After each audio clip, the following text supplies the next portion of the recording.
like I've got 4 viewers. If you guys are just joining the stream, just playing around right now on Adobe Lightroom. And this is a photograph that I made a couple weeks ago at Trona Pinnacles, California.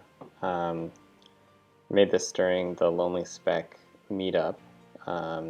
We had maybe about 50 people show up for the meetup. It was like a free event that we put together, and just kind of a social thing. All got together and chatted astrophotography, roamed around Trona Pinnacles, and shot some photos.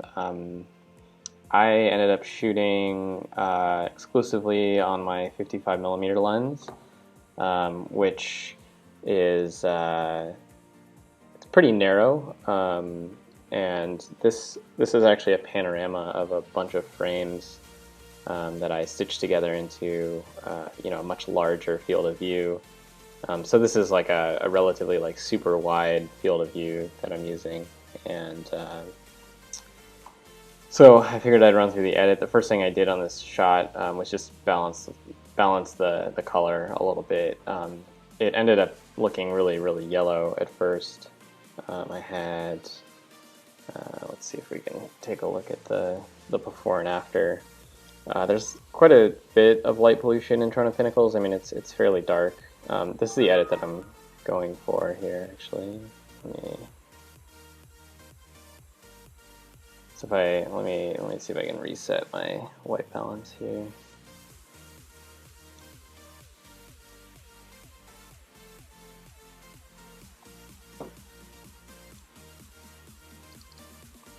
So this is kind of what I started with, and so the first thing I do edit-wise is usually pump up the vibrance and saturation, and then just use that to like really easily balance out the photo.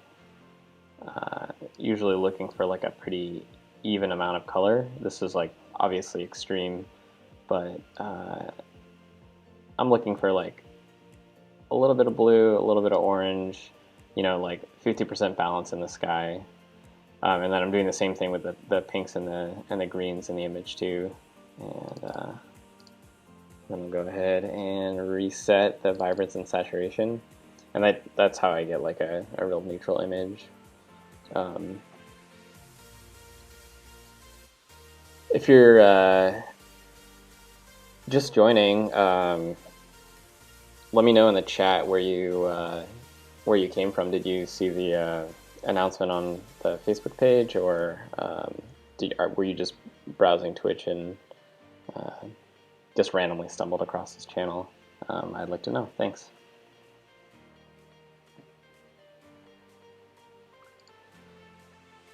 So one of the first things that I think I'm going to do here is just darken the sky and kind of try and make it look a little bit more nighttimey. So I'm going to go ahead and just use a gradual filter for that.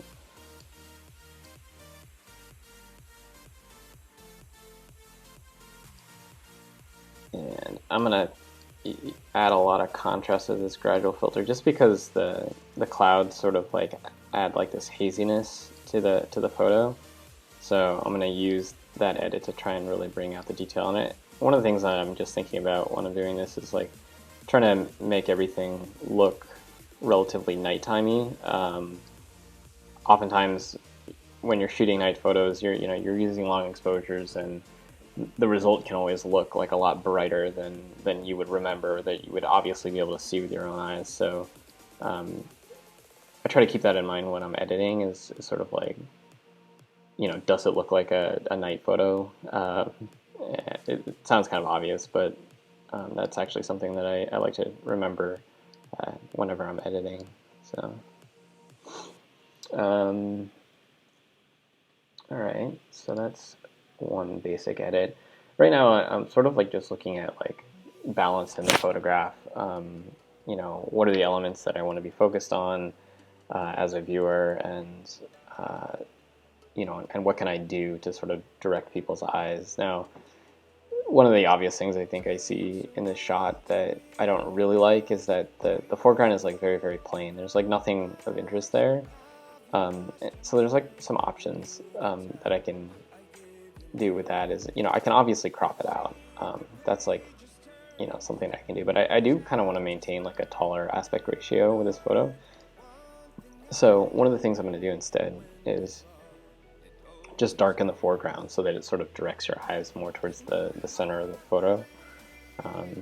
And so what I'm going to do is just, again, using a gradual filter, I'm going to just make it darker on the foreground. So just kind of add like a little gradient, oops, just at the bottom of the shot, and you know, kind of really bring in the viewer so that what they're looking at is the set of pinnacles, and that foreground area doesn't seem as distracting. So that's like a lot closer to like the balance that I want in terms of you know, just like visual elements in the shot, you know, where people are looking. There's some things in the shot that I'm a little bit you know, not super happy with, but it's the nature of the meetup where I took this shot. We had a bunch of other photographers roaming around, and so I actually have, you know, a photographer here with his red lamp on, and then a couple other photographers over on the one side, you know, taking their shots. And you know, so I have the option of editing those out. I'm going to leave them in just because it's part of the memory of that night. But I'm going to do a few things maybe to make them a little less distracting, I guess, with my edits as I go on.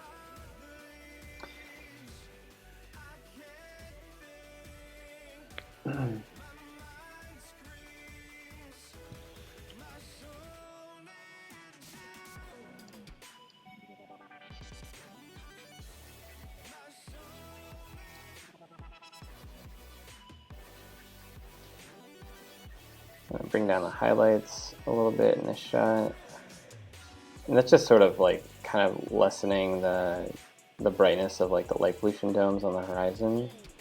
I'm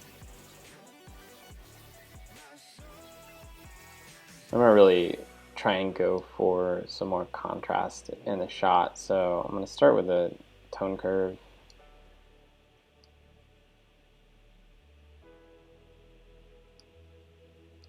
I don't want the foreground to be too dark. It didn't really feel super dark when we were there, so I don't want to, you know, kind of make it too unrealistic as to like what I remember. Now this area is like really dark in the shadows, so I'm gonna go ahead and start pulling up, you know, the blacks in the shadows a little bit to try and recover some of that. And one of the things that you can see is I'm getting kind of this like these red tones. I think this might have been from a car that was leaving and the taillights that were you know, just with somebody pulling out and like highlighting it. Looks like Marcin Kowalski is saying hi from Norway. Here from the link on Facebook. All right, cool. Hey Marcin, thanks for joining. This is kind of like a test stream. This is something that Diana and I have talked about a few times, of wanting to do, you know, kind of these like impromptu editing sessions, so that for one, so that we can record, you know, what we're doing and make it accessible to people, and you know, just kind of like a more casual thing than like a, you know, YouTube video or something like that. So, you know, I'm hoping to be able to provide this as a resource, I guess, for learning astrophotography.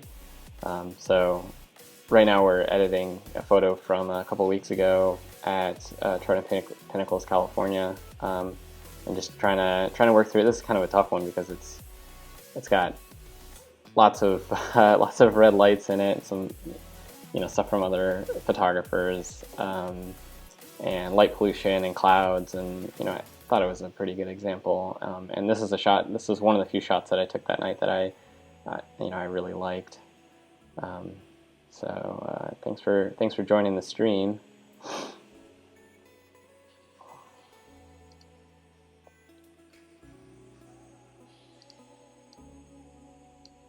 Okay, so my recent edit with the tone curve kind of made the sky like a little extra bright, so I'm going to bring it back down to try and maintain that sort of nighttimey feel. And I'm looking at my the like relative temperatures of the foreground and the sky, and I still think they're a little disparate. The foreground is still very, very yellow, and the sky is still very, very blue. So selecting that same graduated filter, I'm gonna go ahead and actually try and balance it out. I'm gonna warm up the sky, which you know, makes the sky kind of ugly with all the like light pollution hitting the clouds. But then I'm gonna compensate for that again with like a global edit on the white balance. That way we can sort of balance it back out a little bit. And I might go back and forth a couple times here just to sort of see what kind of like visual balance I can go for.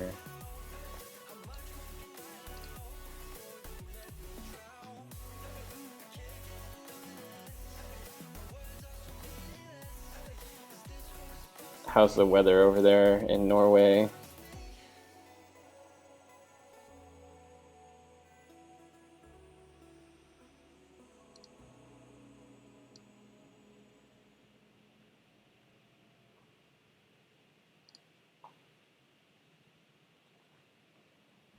So many reasons to be alive. Just one more day, I wanna feel alright.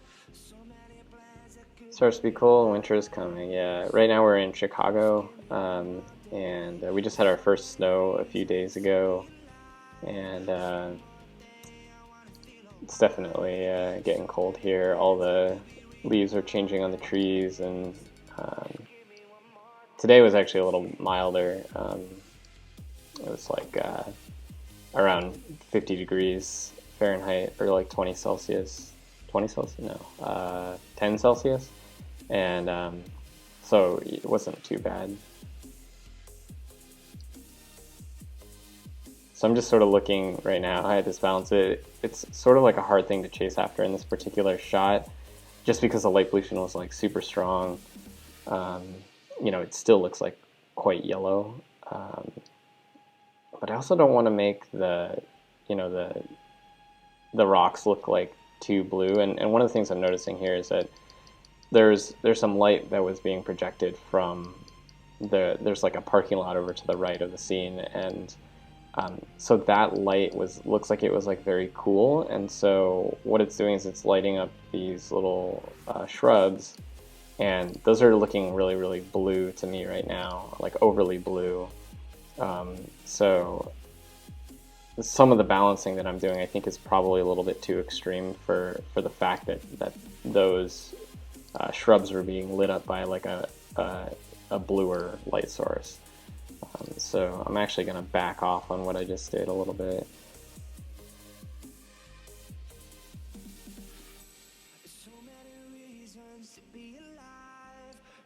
Okay, that's looking a little bit better. Now, one of the things that I like to do with a lot of my photographs is kind of mess around with the colors, and this is just one of the things that make light pollution like a little bit more pleasant. So in Lightroom, I like to use these like the hue, saturation, and lightness sliders, and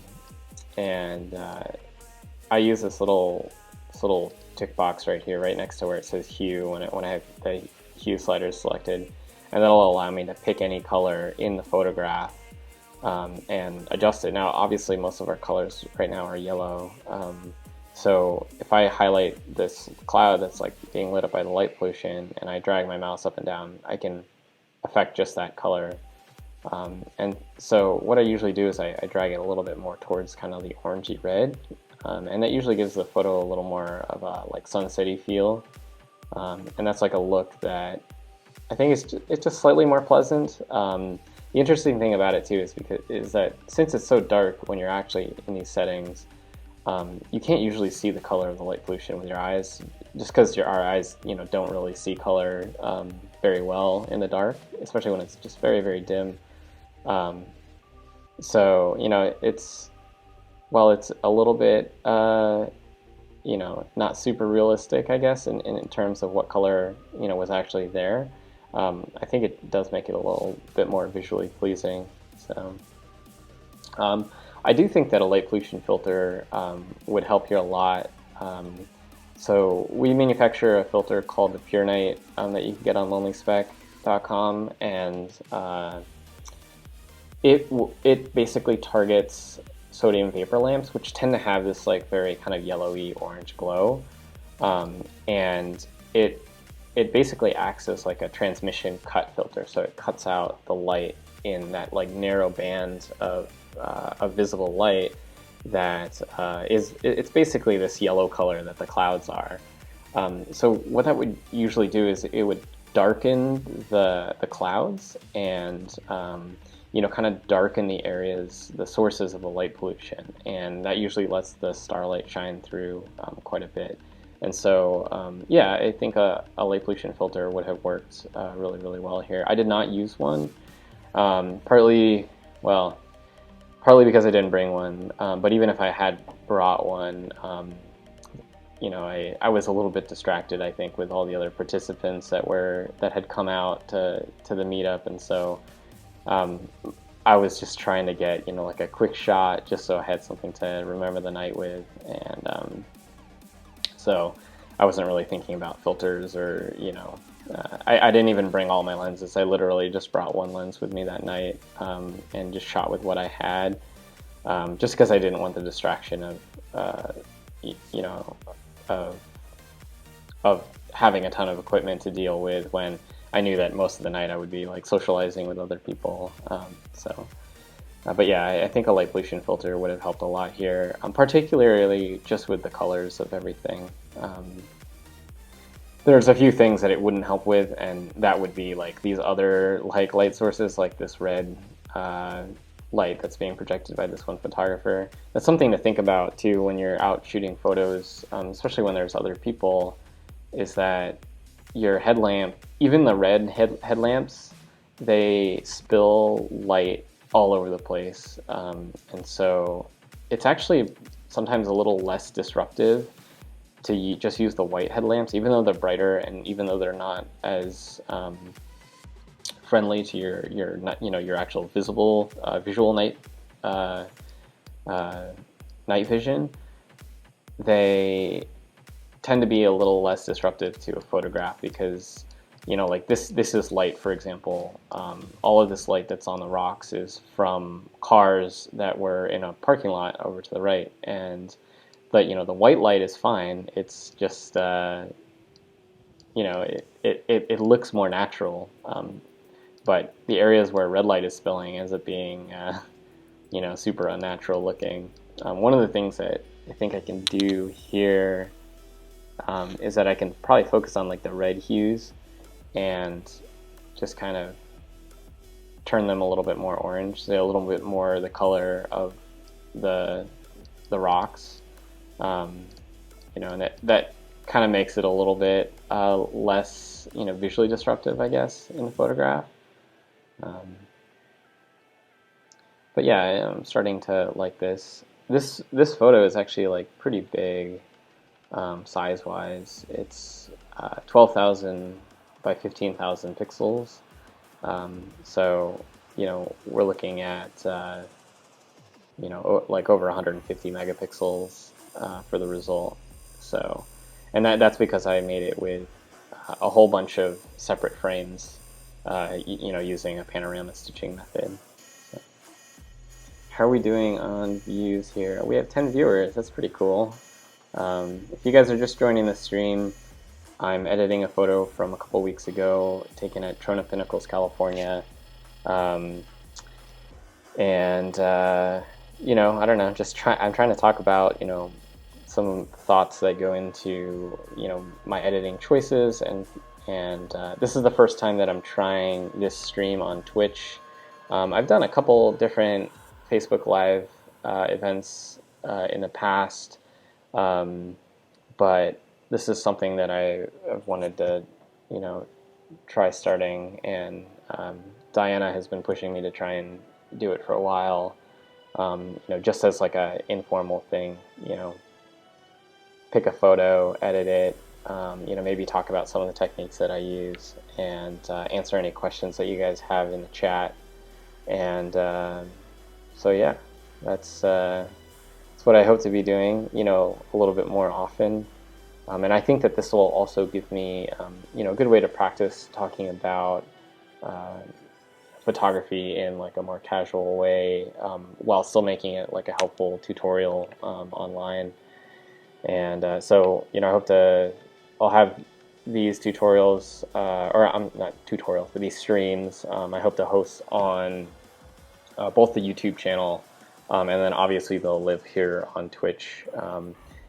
I think right now, well, I'm not exactly sure. I need to learn a little bit more about the whole Twitch streaming thing and how it works with saving old videos. I know that they have like certain limits on videos that are saved on their servers and whatnot based on Twitch Prime or whatever. But I'm hoping that I can, turn these into not only a live resource but also a resource that people can come back to later.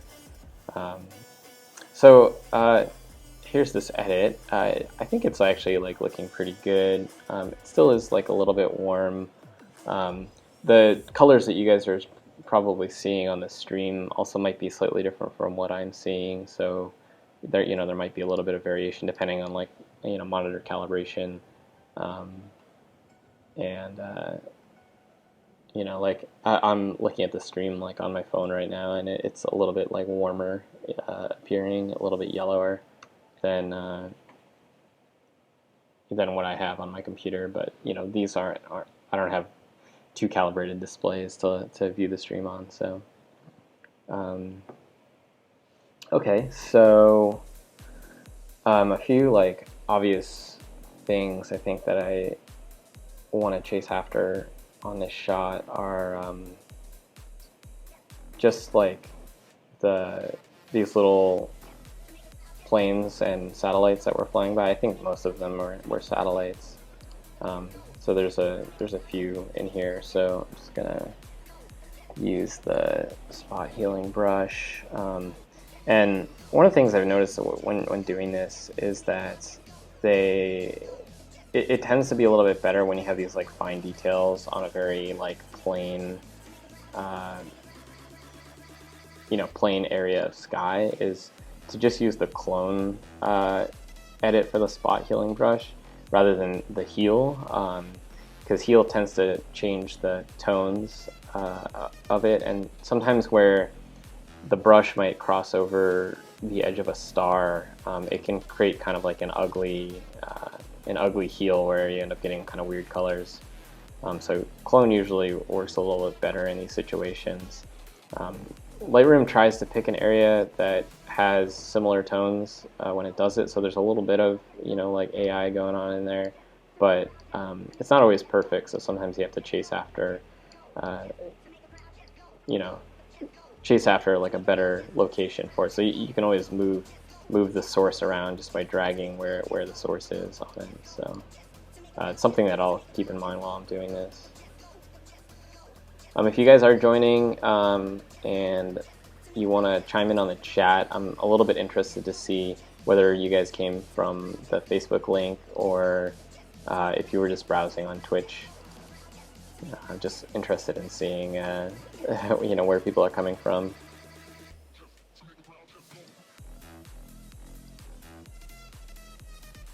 Now I'm looking at this one. This one it like pulled from way over here for some reason, and the colors don't quite match, so I'm gonna like move it over to a different spot.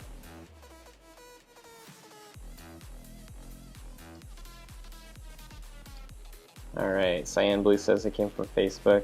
Oh, one thing that I'm interested in is, if you guys can answer for me, is I put on some background music. I don't know, it's hard to gauge the audio levels in the stream, and I'm wondering like how my voice compares to that, whether the music should be louder or quieter. Just like let me know how that sounds, whether or not the music is too loud. That's what I would be interested in.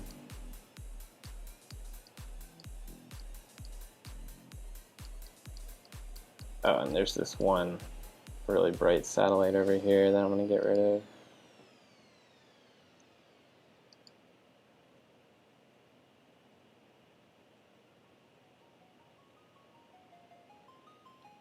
All right. So those were, I think, the most disruptive ones. So I'm gonna go ahead and get rid of that. One of the things I noticed when I zoomed in here is I actually have some like star doubling, and this is related to however my my stitch was, which it was probably the stitching software probably used the pinnacle as the control point. And so one of the things that it probably did is there's a seam that looks like it runs right here, and I got a couple of stars that like duplicated themselves, and that's likely just a small error in the stitching. So that's one of the things that I'm going to go ahead and clean up here, just like using a really small brush and kind of going over the stars that I see that have replicated themselves.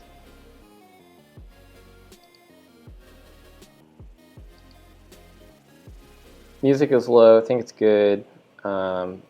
Voice volume is good, all sounds good. All right, cool, thanks guys, that's very helpful.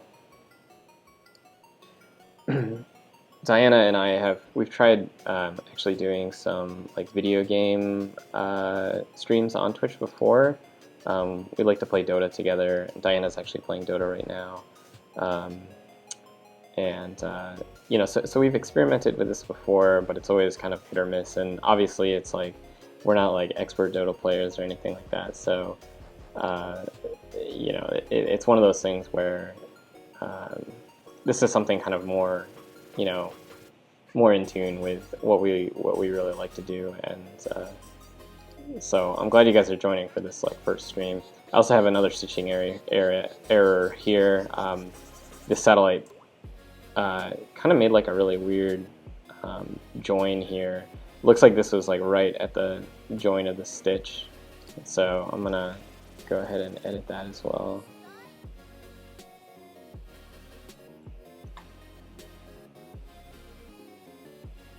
Hey, Amethel. Thanks for joining.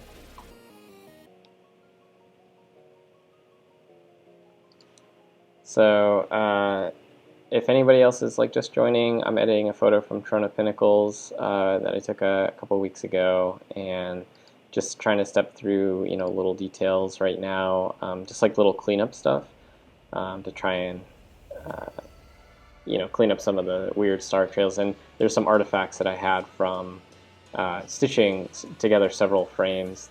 This is like a fairly large panorama, and so I'm just kind of messing around with just messing around and trying to test out the idea of streaming. So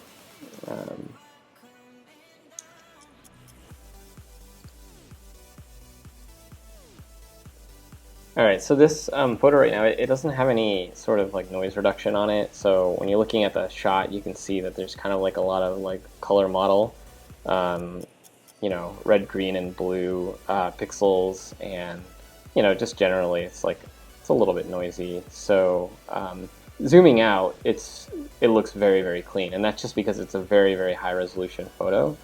Right now, I think I'm working with you know, over 150 megapixels. I can actually, we can do the math on that. It's 12096 by 15794.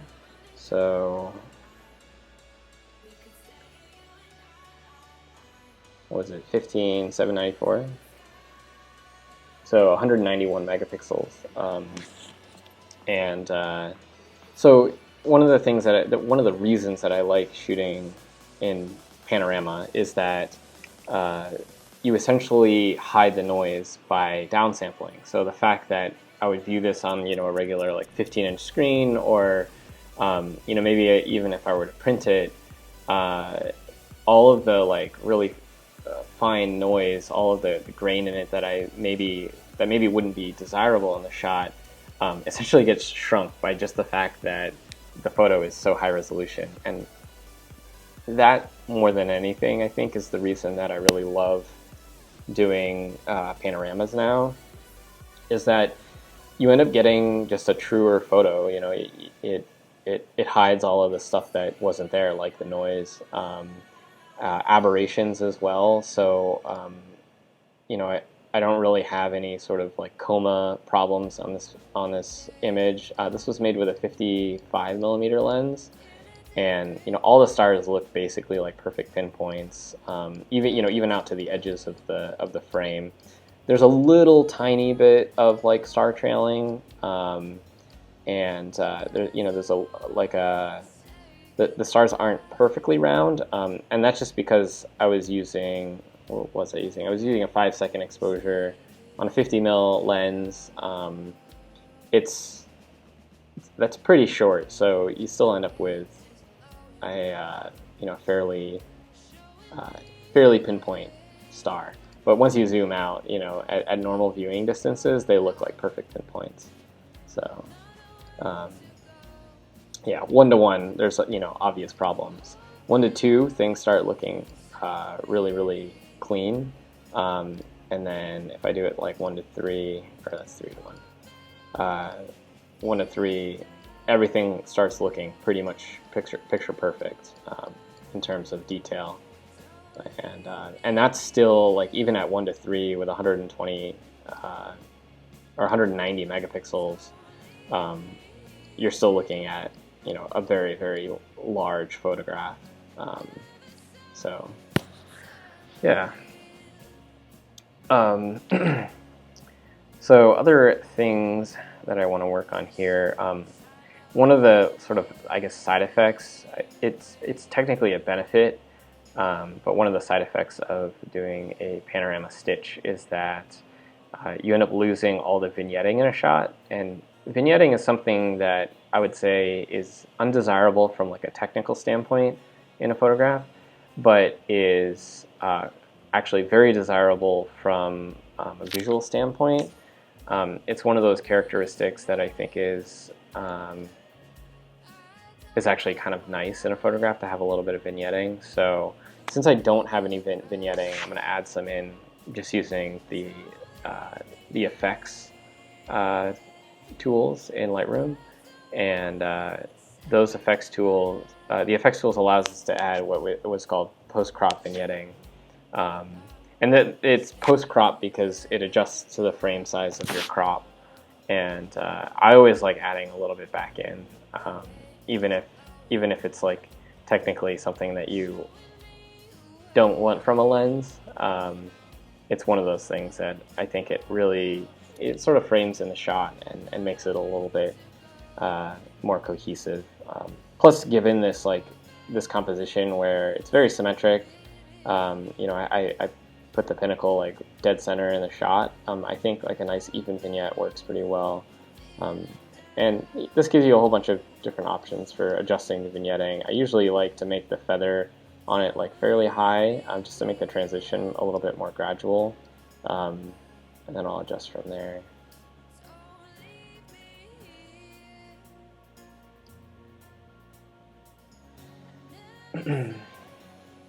Yeah, cyan blue is saying that it adds more focus to the center. Exactly what I was saying. Yeah, vignetting's nice. It's nice that when you're doing a panorama, you're essentially eliminating the vignetting. And so one of the side effects of vignetting, especially with astrophotography, is that if you compensate for it digitally after the fact, it creates like a sort of a noise gradient. So the areas that if you use, for example, if you were to use the lens corrections tools, I can't use a profile on this particular shot because it's a stitch of many photos, but if you're using the lens correction tools in Lightroom and you were doing any kind of vignetting correction in it, it ends up brightening the corners of the image to compensate for the vignetting, obviously. And one of the things that does is that it increases the noise level, just by the fact that it's brightening it. And so that can actually be a little bit undesirable, as a result, particularly with a single frame photograph. You'll notice if somebody kind of overdoes the vignetting correction in a single frame, it ends up kind of adding more noise to the corners of the image, and so that's something that is nice when you're doing panorama stitching that you can completely avoid. And then instead of artificially brightening the corners, we get to artificially darken them, and that doesn't reveal any extra noise. And so it's one of the big benefits of doing a panorama stitch, and why I really like that technique now. So all right, this is looking pretty good. I did an initial edit on this photograph before I made the stream live, just to try and I don't know, I guess essentially take some mental notes on how I wanted to edit it and the result that I wanted to go for. All of the edits that I've done on this are very, very subtle. It's I'm not pushing the sliders really drastically. The most drastic edit that I've done on it, I think, is the white balance, and then messing a little bit with the hue slider on the clouds, just to make them a little bit more orange instead of yellow. And but other than that, there's not a lot of contrast push, and the Milky Way is obscured behind some of these clouds, so it's one of those shots where I think it's a little bit more about the foreground and a little less about the actual Milky Way. I do really love the clouds in this shot. On this night, excuse me, on this night it was pretty interesting because when we arrived in at Trona Pinnacles, it was sunny. It's bright, clear skies. It looked really good, really good. And then as soon as sunset came around, it clouded over, almost overcast clouds, and it wasn't looking super great, right after dark. But then the clouds ended up clearing, and this is sort of right in the transition time as the clouds are clearing, so it kind of made for a really neat effect. One of the things that I do like when you do have kind of these light, hazy clouds, slightly transparent clouds, is that it adds a lot to the photograph in terms of star color. So it really highlights the brightest stars in the photo, and that's one of the reasons I particularly like this shot. You can see this is actually Jupiter here, and we have the constellation Sagittarius right in this area, and I think this is Saturn, also another very bright object in the sky. And yeah, so having a little bit of clouds actually adds a really cool effect to the photograph. Later on this night, we actually ended up with a whole lot of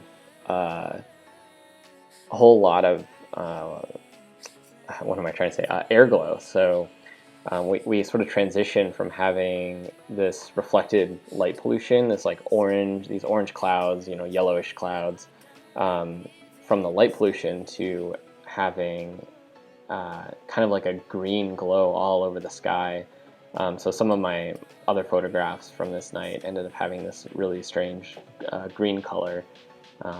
So for some reason, most of my shots from Trona Pinnacles end up with Airglow at some point during the night. I don't know if there's something to do with that particular area that has it, or if it's just the fact that the skies there are very, very dark, so you can see the Airglow better. But Amethil is asking, I've always appreciated your light-handed and natural approach to post-processing. Oh, thank you. Yeah, I try, I guess, to not be too heavy-handed with it. It's funny too, because I look back at a lot of my old photographs, and I usually feel like maybe I was too heavy-handed with some of it. Maybe even some of the ones that you were talking about. But yeah, I think it's one of those things where, as you do more of it, you start to learn what you like and what you don't, and I've started, I guess, naturally progressing towards lighter editing if possible. sometimes the conditions call for heavy-handedness. I would say, you know, light pollution is always a difficult one to deal with, and yeah, I think that the less you can do, the better. So that just ends up being it ends up correlating. Like once you know that that's how you want to approach your editing, it sort of kind of dictates what you determine as successful with your shooting. So, you know, that's why we like to go out shooting astrophotos in places that actually have good conditions for it. You know, we search for the dark sky locations. One of the reasons that we love shooting out, you know, in California and especially in the deserts, because those are the places that just have the best conditions. So the thing that you get out of camera doesn't need a heavy-handed edit. So Rocky's asking, I missed the first half of this. Is there going to be any kind of replay? Yeah, I'm going to try and record some of this. I was thinking I'd go ahead and switch over to another photograph. Just so we can kind of start from scratch and you know, like do another edit. This is like the first time that I've tried streaming on Twitch, so I'm gonna go ahead and kind of treat this as like the test, you know, the test stream, I guess. I don't know if I'll republish this particular one on YouTube or anything like that, but if you want, I guess let me go ahead. I'll do this for you, Rocky. Let me just make sure that my broadcasting software is like recording. Okay, we are recording, so I have the video. So maybe I'll post an edit of it on YouTube, and you know, that way you guys can see it again. All right. One of the things I wanted to look at was how this particular edit compares to my older edit that I did on it, just to see, you know, like I approach photos multiple times. And I don't know why the after isn't showing correctly. Okay, there it is. Okay, so on the left is my earlier edit of this photograph I did off stream. I wasn't recording that particular edit, and then I just figured, okay, well, let's just try editing it on stream and kind of go for like maybe a similar look. But you can see that they're actually like pretty different. My first edit was actually a lot more red in color, and even the area on the horizon, you can see that I crushed the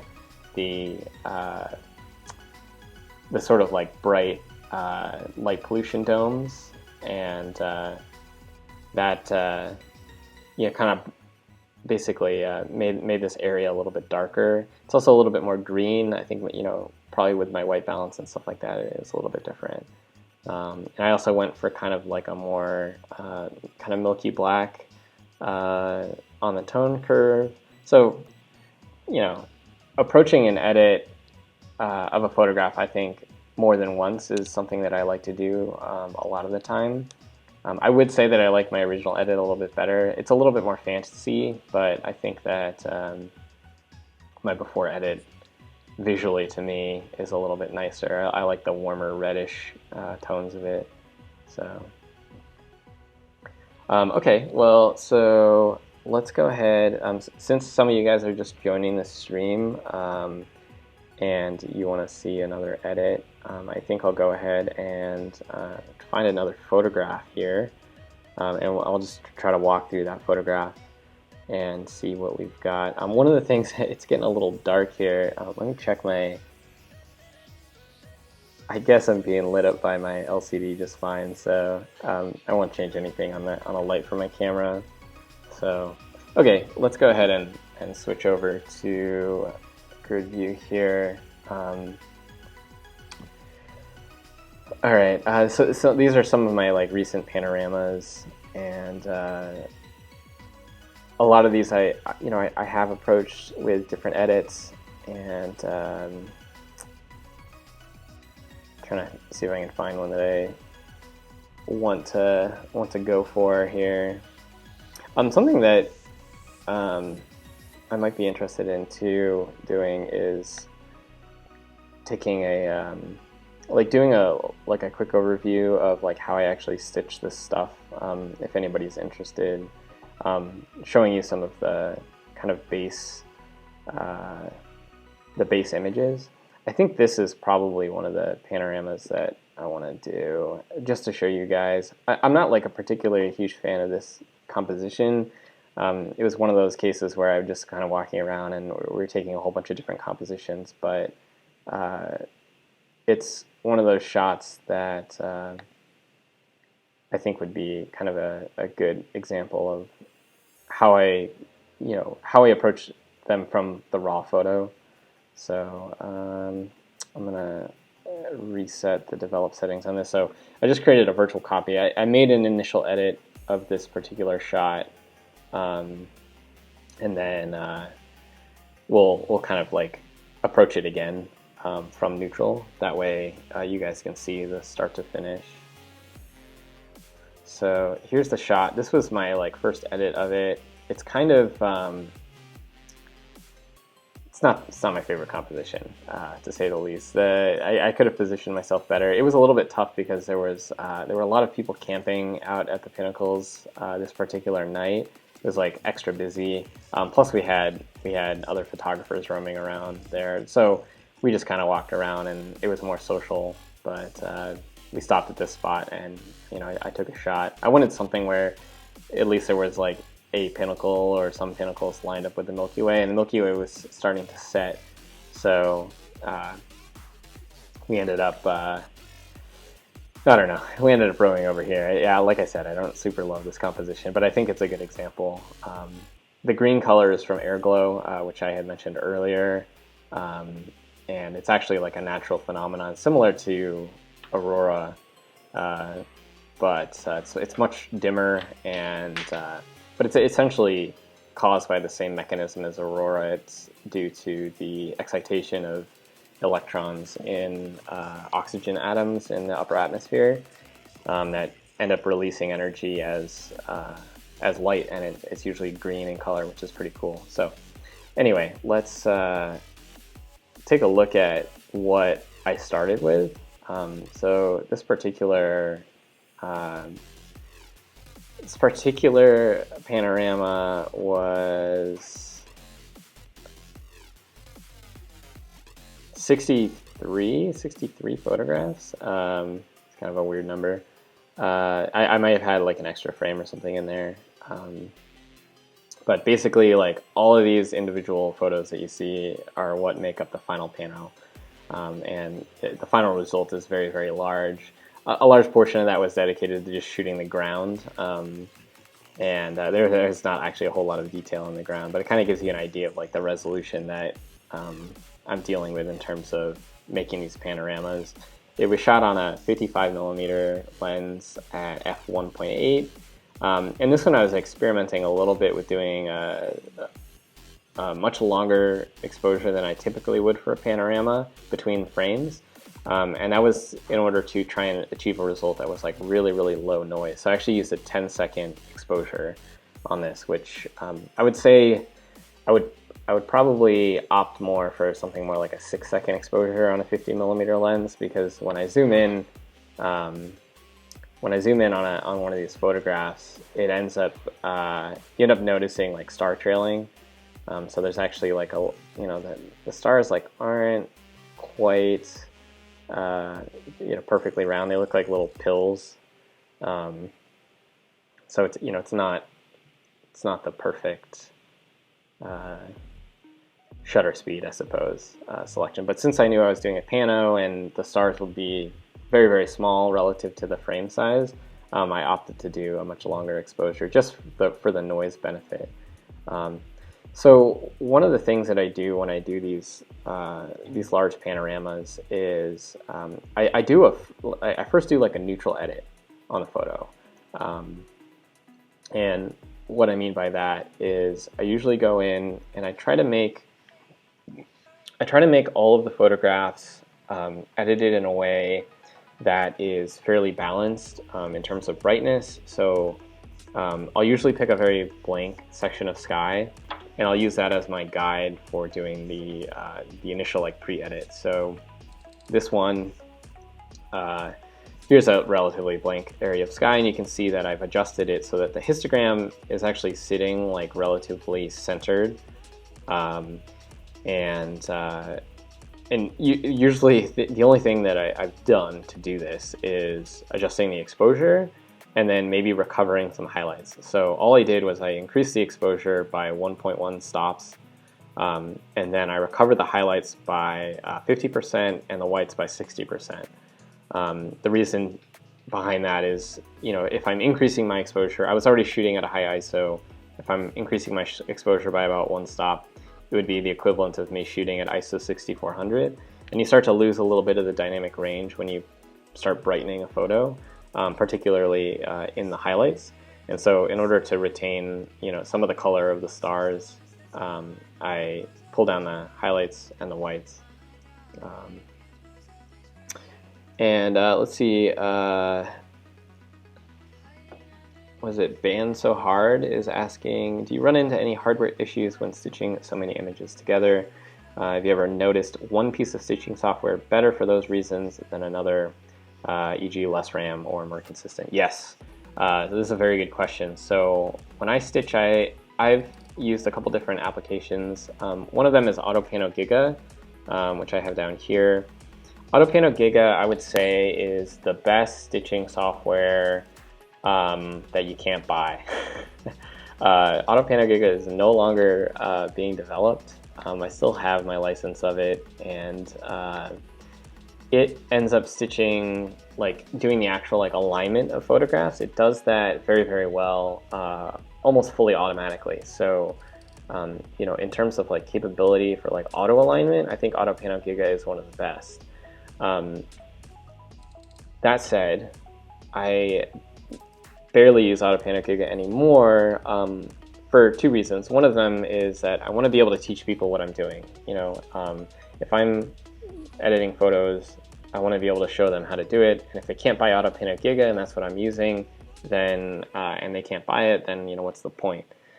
So right now I use PTGui, or PTGui Pro actually, and PTGui is, I would say, 90% of what AutoPanoGiga is in terms of alignment, and then 200% of what AutoPanoGiga is in terms of actual stitching. So it's much better, it's much cleaner at being able to create a seamless stitch in the photographs.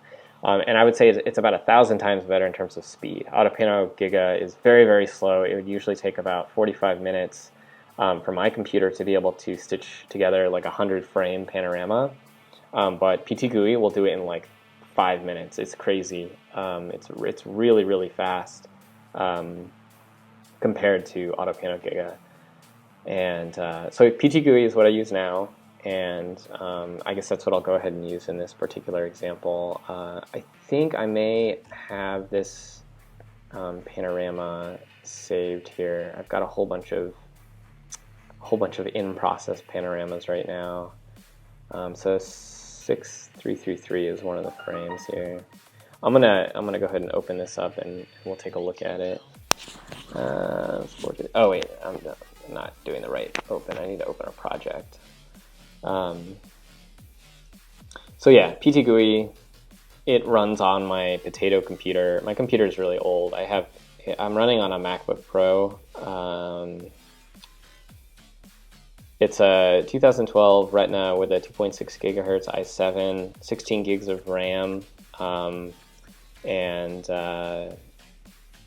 it does have a dedicated video card, which is nice. So I end up using the video card to do the rendering. So there's a setting in PTGui. I think by default, if you have a dedicated video card, it will try to use that for the rendering, which makes it a little bit faster. Yeah, it's an old computer. I'm running on a 7-year-old computer, and PTGui still runs fine. It's a very, very efficient piece of software. This is not the project that I wanted to open.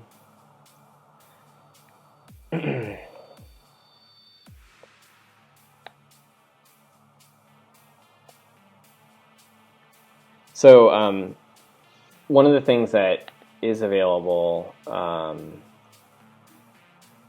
So I'm getting a little bit of an error here. What's going on? I think my stream may have crashed.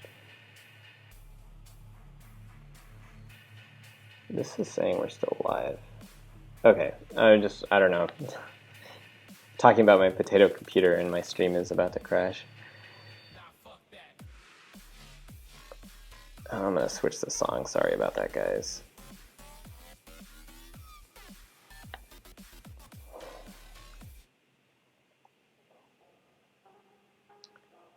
Okay, so I have this open project for PTGui, and so this contains all of the frames that that I took that night, and yeah, it looks like 63 frames.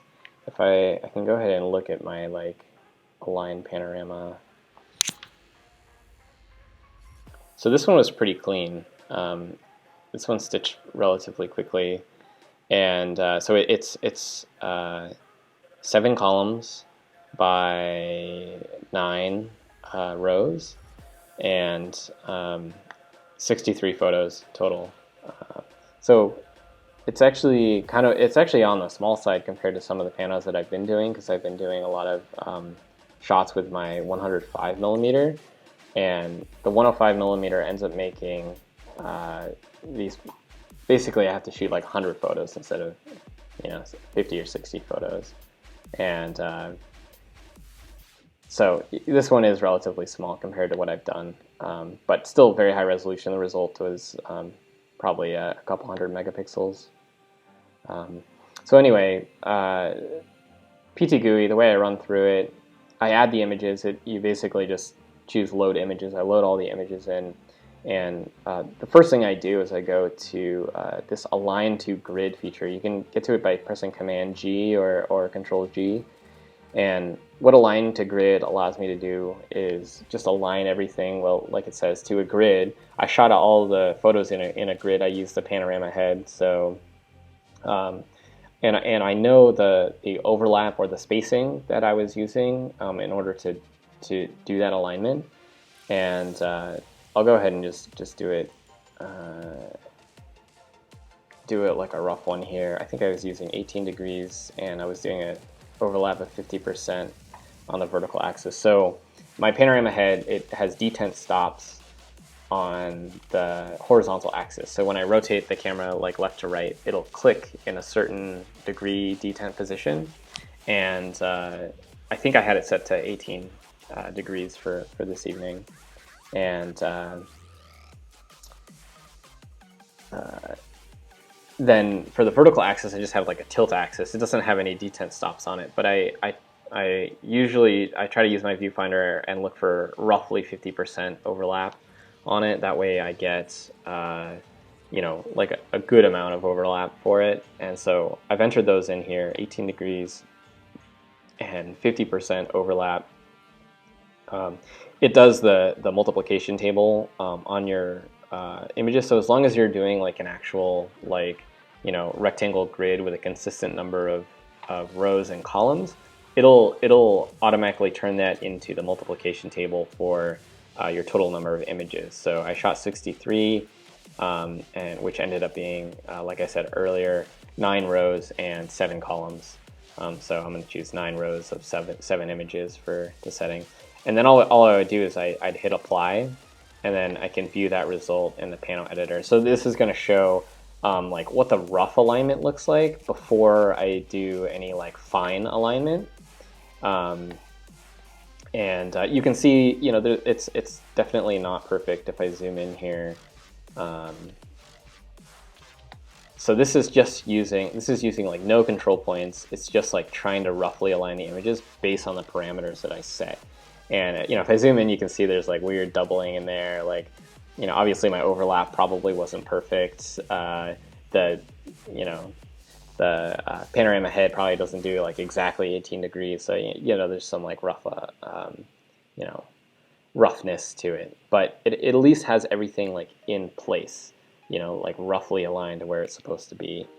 And so once I've done that, I can. So I hit apply, and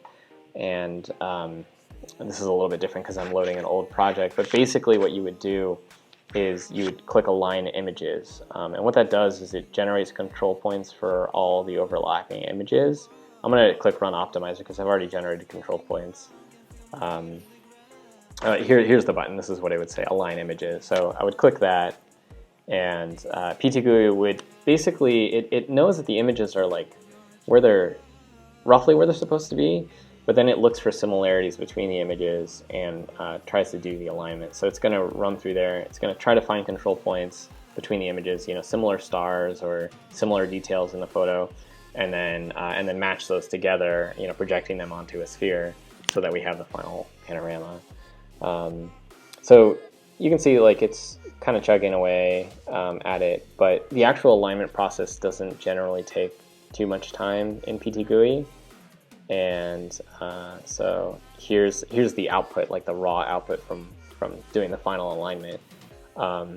It usually ends up doing something like slightly wonky. It's not really great at finding horizons or figuring out which way is, you know, perfectly horizontal. You know, I have the option of dragging that panorama around. Let me make this window a little bit bigger so you guys can see better. So I can just click and drag to drag the panorama around. Let me get rid of the image labels, and then I can rotate to, you know, try to make that horizon horizontal. And one of the things I really like about PTGui as well, and AutoPanoGiga, any like really good dedicated panorama stitching software, is that you can choose custom projections for the panorama. So it'll usually default to something like cylindrical or equirectangular, which is also called spherical in some softwares. And those usually give the panorama a fairly like natural look in terms of detail, but they also do some weird stretching if the panorama is very, very wide. Like in this case, you choosing equirectangular, it's making the Milky Way sort of curve, and you know, that's just because of the fact that it's trying to project what is basically a spherical image onto a flat surface.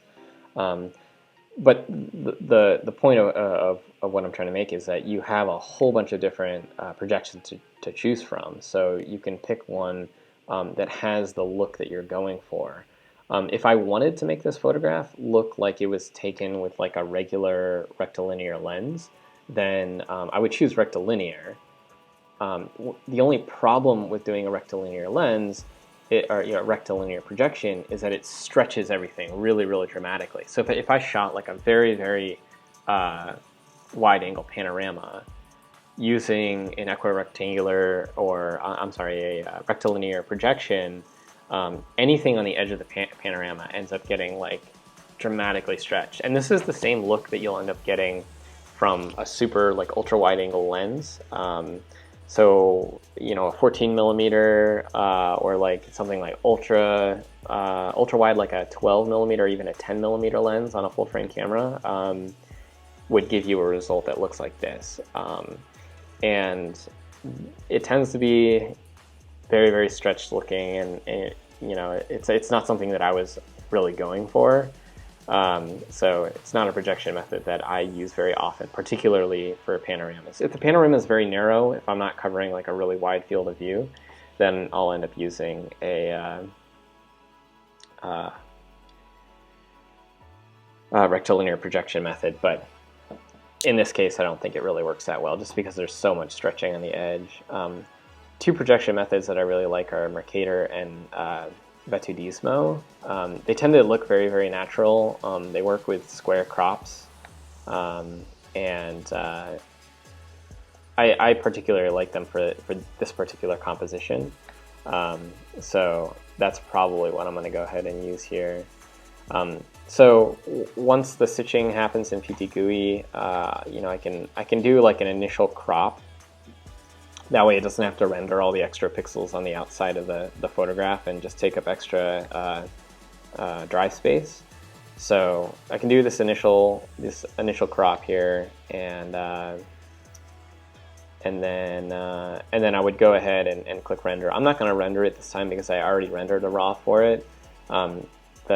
The Create Panorama tool here lets me do the rendering, and I always render as a TIFF unless the panorama is very, very large. If it's beyond 35,000 pixels wide, Lightroom doesn't support it.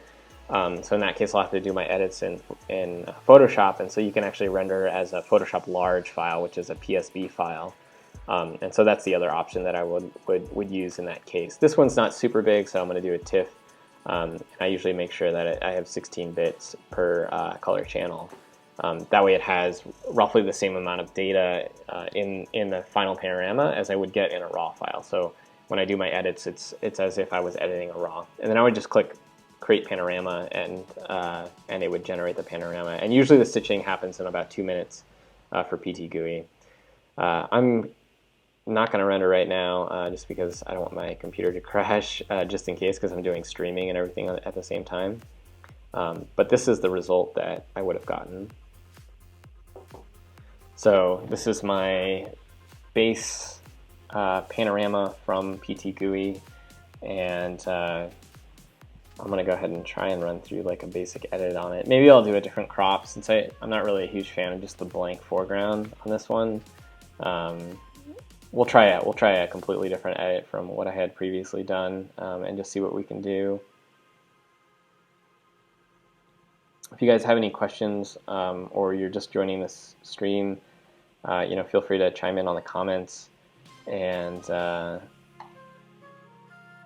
I'll try to do my best to answer those. So as you can see, my computer is kind of chugging away at trying to load this image, and that's because it's very, very large. And so it's just trying to generate essentially a lower resolution preview so that it can do the edit. So looks like it loaded here.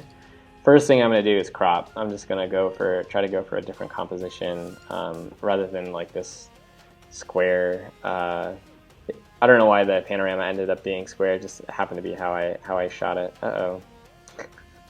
We're crashing Lightroom here.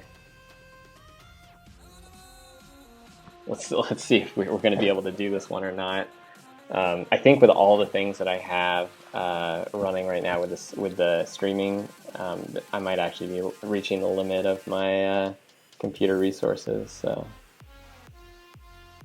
if this doesn't work, maybe I'll generate a smart preview so that we can do a lighter edit.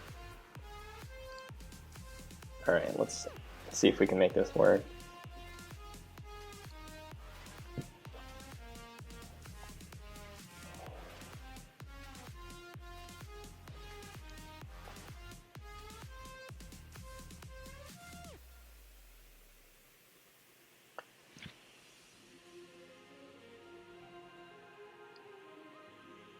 All right, let's do kind of like a nice rule of thirds. Crop. I really don't think I need much of this foreground, so I'm just gonna eliminate it. Maybe go for kind of a more 4:3-ish aspect ratio. Okay, let's start with that. So right off the bat, if you guys are just joining us, I'm going to run through a quick edit on this photograph, which is a panorama stitch of 63 different photos, although maybe a few less now that I cropped out a bunch of it. And just looking to do something that's a little bit more visually pleasing. This was made in Trona Pinnacles, California, and it's during the Lonely Speck meetup, which was a few weeks ago. And we had about like 50 people there. We all just kind of everybody showed up to the desert, and we shot photos together. It was a free event. It was pretty fun. And this is just like a real quick stitch that I did that evening, and I'll try to run through an edit that hopefully looks decent. We had it cleared up later in the night. This is much later in the night after the Milky Way had started setting, and but we still had quite a bit of light pollution. So This light pollution dome over here is Barstow, California, which is like the closest decently sized city to Trona Pinnacles to the south, and then a little bit over to the right. This light pollution dome is actually Los Angeles, and you can see there's actually two different types of color in it. Los Angeles, actually, they've implemented a lot more LED lights, and you can see that the light pollution is whiter in color, but Barstow still has like a ton of sodium vapor lamps, so their light pollution is much yellower. And LA is actually much farther away too than Barstow, California. So anyway, that's what we're looking with, and that's what we're dealing with in this shot. It's obviously a very, very yellow shot straight out of camera. I was using a daytime white balance, so this is like the true to color shot, I guess. But I don't really like it, so let's fix that. So the very first thing I do after I like find like a rough crop that I like is white balance. And the first thing I do to do that is I push the vibrance and saturation all the way up to 100. And the reason I do that is because it allows me to see very, very small changes in the white balance. So even if I just do like a couple of ticks on the white balance adjustment, it ends up making a really drastic change in the photo. So what I usually try to do to go for something neutral is I look for a balance of blue and orange in the photo, and then I'll do the same thing with the tint slider and look for a balance of pink and green in the photo. So I'm just trying to like find like a happy medium where it looks as like color vomit as possible. And then once I've gotten there, once I have like this big rainbow of colors, I'll reset the vibrance and saturation back to 0. That way we have a more neutral looking image. So this is definitely a little bit more pleasant, and you know, seems a little bit more neutral than what we had before, which was that kind of like really you know, yellow color. This is a previous edit that I did on it, so we'll kind of see how my new edit compares to that later on. The first thing that I'm looking at this image and I'm looking at it, like it doesn't really look like nighttime. I use fairly bright exposure, and the way that the sky is lit up and the foreground, it just has this kind of very flat look to it. And I was mentioning earlier in the stream that when I'm doing my edits, I want to make sure that the photo looks like night. So a very common first thing that I'll do is I'll darken the sky using a graduated filter. So in Lightroom, I'm going to go ahead and just arbitrarily set the exposure on the graduated filter to a negative number, and then I'll drag the graduated filter over the sky. And what I'm looking for is a result that looks a little bit more nighttimey. I'm going to increase the contrast too.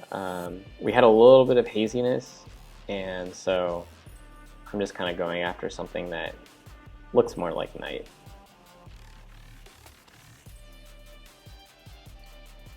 Since the image is very flat, the next thing I think I'm going to look at is the tone curve. This is how I like to adjust my contrast.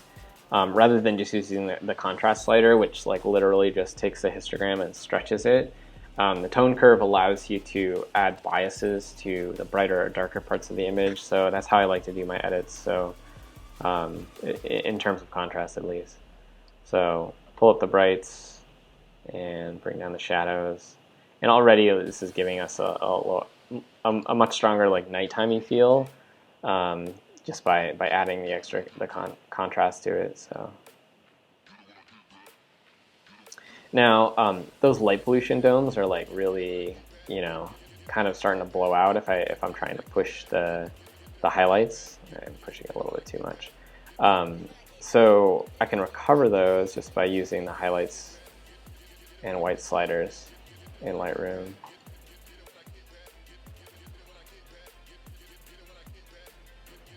And as I'm doing that, I'm seeing that it's really pulling down the brightness of the sky. So I'm going to go back to that graduated filter and just try and compensate for that, just like maybe bring it up just slightly. One of the things that you end up getting to when you increase contrast in something is that it increases color contrast, so it makes the colors brighter, you know, more saturated. You don't necessarily need to. Of course, we're. I still have 100% saturation on. That's why it was so saturated. But increasing the contrast does increase the saturation of the image.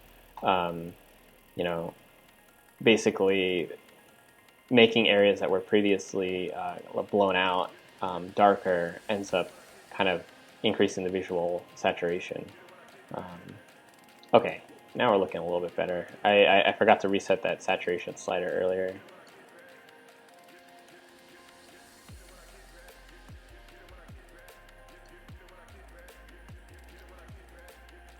If you guys have any questions along the way of how I'm approaching my edits, I'd be happy to answer those.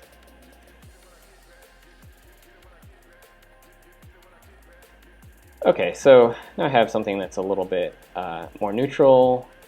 It has the tones that, you know, more of the tones that I'm looking for, but it's still like very, very flat as a photo.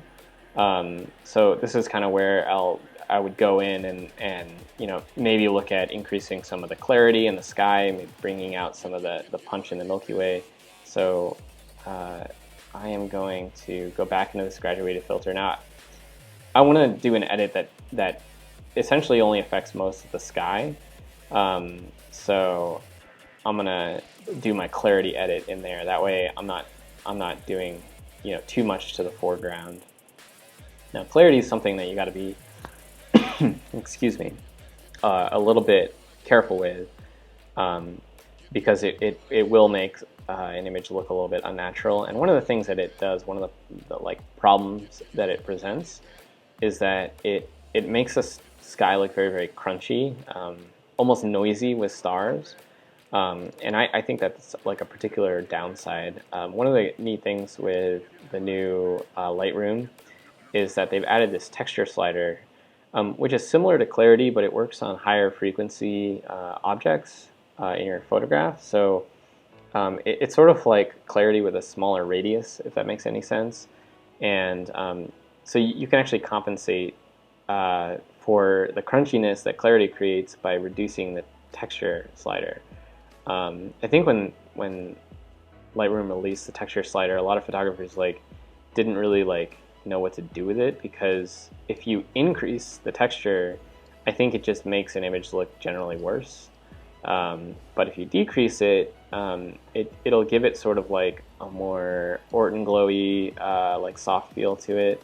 And so I think it's a good way to sort of mix with the clarity slider. That way you can essentially recover some of the negative aspects of using the clarity slider. Another option, and this is very helpful with photos that have a lot of noise pollution, is that is to use the Dehaze slider. Dehaze does a couple different things.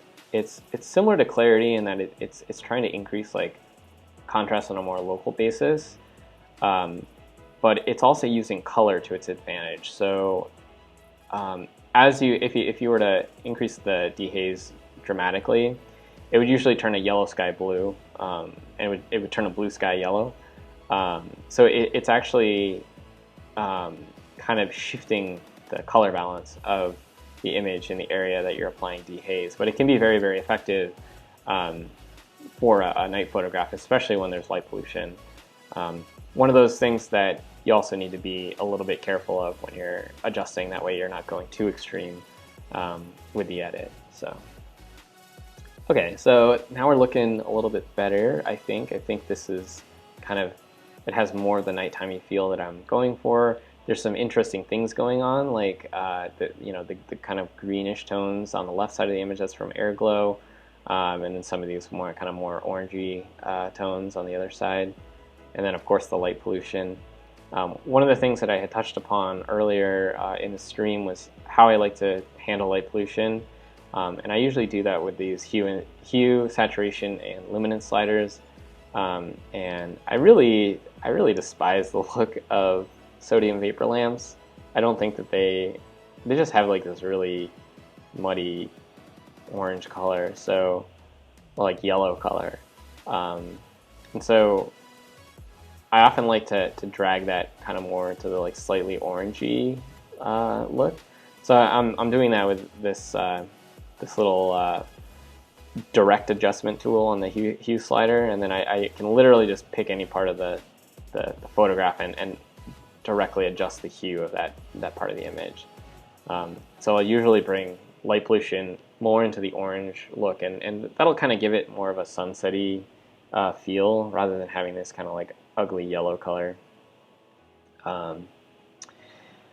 All right, we're looking pretty good. I'm liking the colors better. The sky is a little bit artificially blue. I might compensate just slightly for that on my gradual filter. So I'm going back to the same gradual filter that I've been using the whole time, and I'll just do like a few ticks up on the temperature for the white balance, just to give the sky like a slightly warmer look. I feel like I was making the stars a little bit too blue. Let's see. So I think we're looking like the central part of the image is like looking a lot better.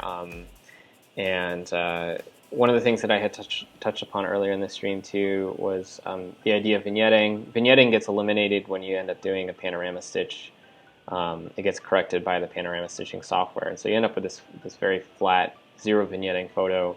I like to add some back in. So I'm going to go down here to the effects slider and just do some post-crop vignetting, just to darken the corners of the photo. Don't want to do it too much, I don't want to lose too much, but it definitely gives the photo a more cohesive feel. It kind of keeps your eyes in on the center of the photo. It creates like an invisible frame, if you will, for the photograph, and so I always like adding a little bit of vignetting back in.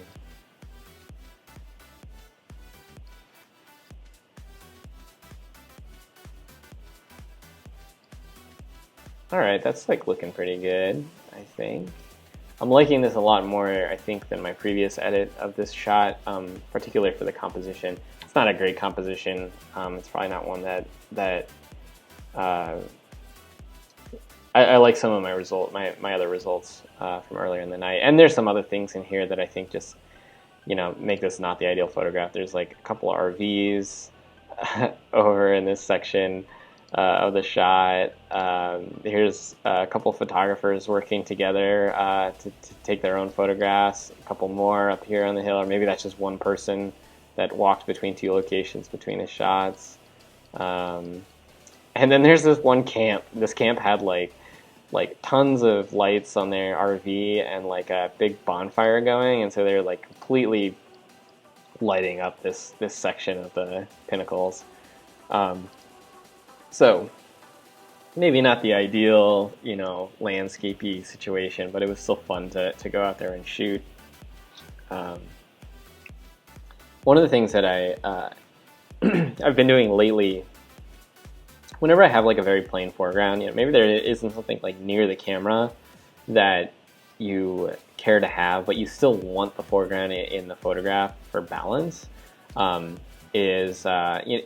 like this foreground is very plain. There's nothing there but like dirt. I'll usually just make it darker. I'll make it a less distracting element in the shot.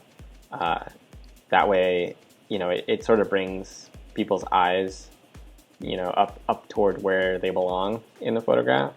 So I do that with a graduated filter. If the foreground is just plain Jane, I do compose a lot of shots where I don't have like a big, like,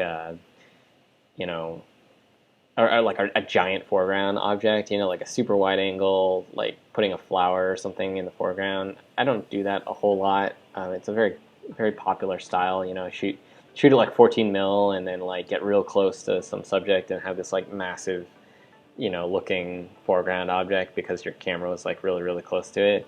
I don't do that a whole lot, but one of the downsides of that is that sometimes you get these really plain foregrounds that aren't, you know, a present element in the shot. And so, and you know, I'll still want it in the shot, you know, just for balance, for like visual balance. But I don't want it to be something that somebody like pays attention to a whole lot in the shot. So I'll just darken it with a graduated filter. Very, very simple method. So this is starting to look pretty good. I want to compare it to what we started with. Let me. I might have to create a virtual copy for in order to see this.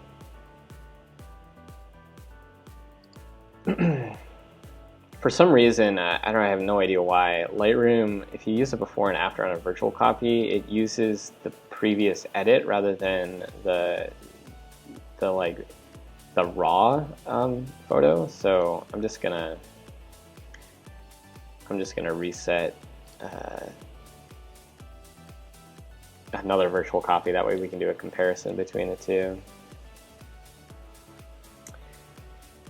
If anybody's just joining the stream, editing some photographs from Trona Pinnacles, California, and so I just ran through like a fairly quick and simple edit on a very high resolution photograph.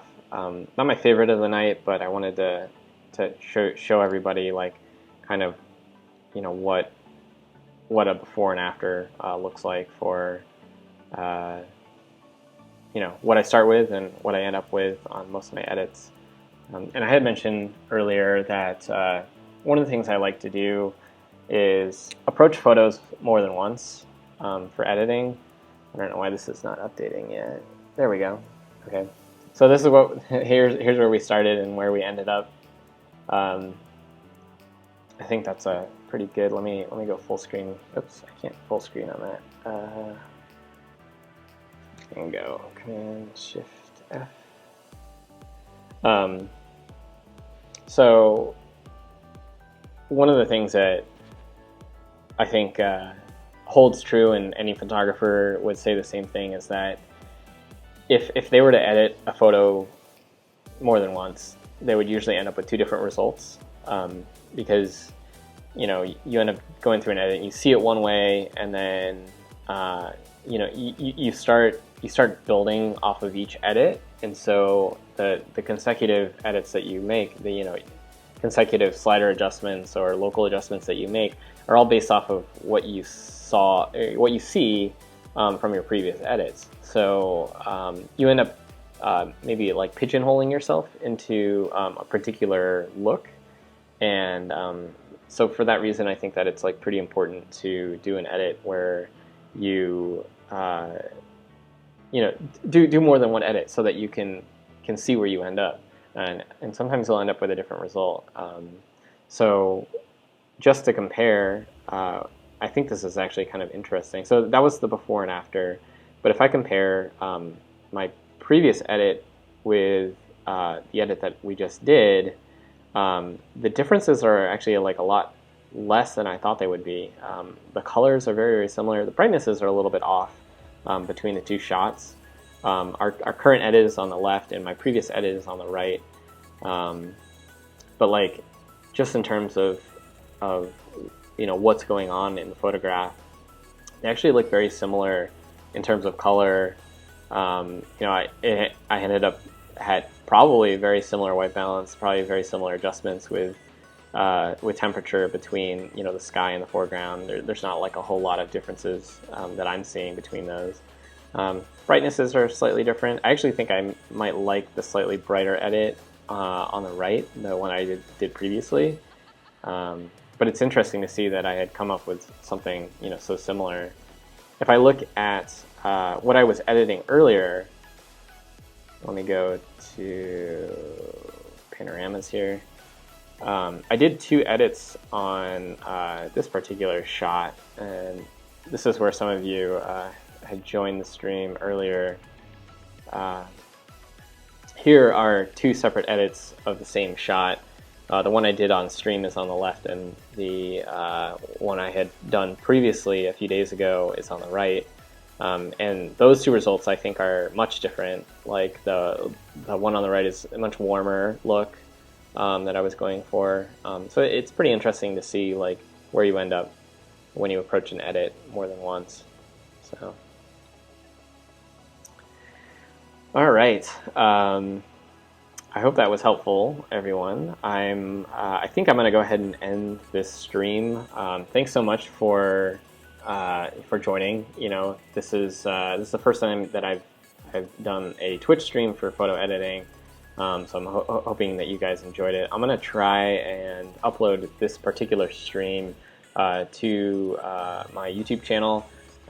You can find that through lonelyspec.com, or it's just youtube.com/lonelyspec, and I'll probably do like a quick edit on that and get it up online so you can review, you know, what I had talked about on the stream, and you know, take a look at some of the you know, things that you might have missed, and that way you can also ask questions too on the comments for the photo that was, or for the stream that I'll be posting later. So yeah, thanks for joining. It's nice to see you, Amithil. Yeah, thanks so much. And all right, signing off.